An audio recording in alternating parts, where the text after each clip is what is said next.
Good morning, friends. This is Sunday, October the 4th, and I have learned some tips from Pastor Dan. I'm a visual learner. I found this very helpful. So I got my handy dandy whiteboard out to let you know, first of all, that this is World Communion Sunday. Thinking about our unity with Christians all around the world. So we hope you'll join us today at 5 p.m. as we celebrate World Communion on our Skyland YouTube channel together. So remember to have your bread and your juice ready. And we'll share this sacred meal with people all around the world. On October 31st, we are having a trunk or treat for our children.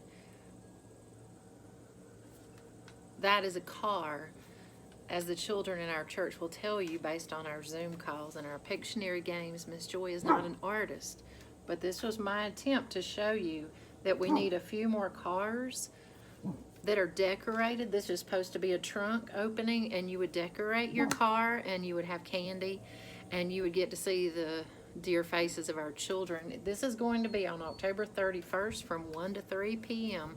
So children, we put that on your calendars. We look forward to seeing you. We continue to have lots of missions news to share with you. We are staying extremely active in our outreach blessing box. This is supposed to be our blessing box. I do not have blue and yellow markers as I wish I did, but it's in that shape and it's out there in front of the blue house. We hope you've been able to see that. Things that we need this week: peanut butter and jelly, snack crackers, nuts, pasta, socks, toilet paper, paper towels, any canned protein, toothbrushes, deodorant, small toothbrushes. So those are the types of things, and you can put those in the donation box there under the ramp at the front of the church, or you can put them right into the blessing box if you choose. And if you need something, you can get that out. Our Bridges Reading Enrichment program is staying quite busy. We've been making home visits to make sure that the families have what they need, as well as provide reading material for those children. So we thank you, our program director, Brooke, as well as those who are reading buddies and have been connecting with your children. We look forward to being able to meet one-on-one in person again with them as things begin to reopen.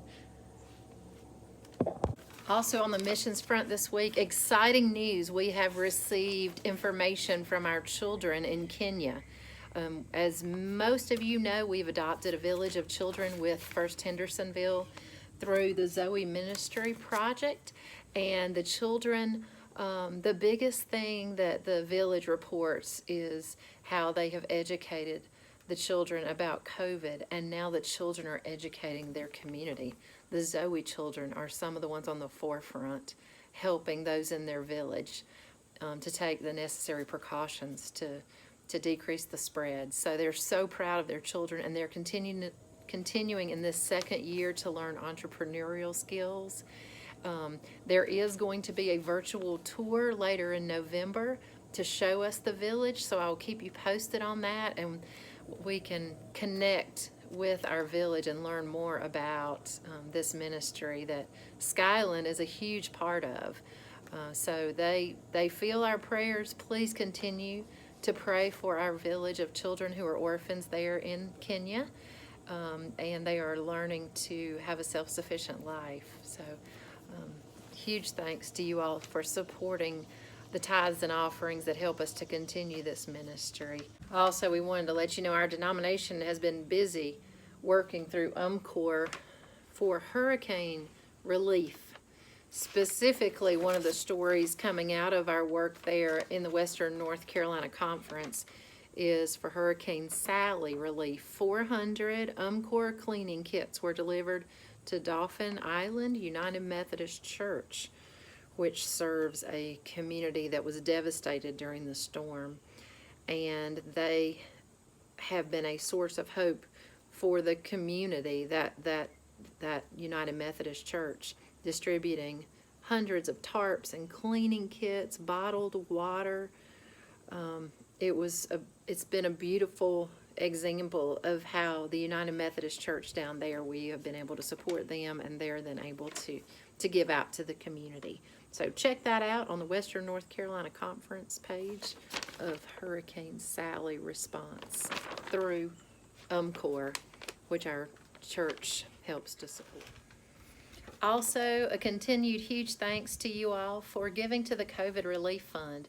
Just this week, I was able to distribute more gift cards to those in need within our church family, and connected with our church family who have been in need due to the COVID virus. So there's a tremendous amount of blessing that's coming from the contributions that you have made, and we thank you.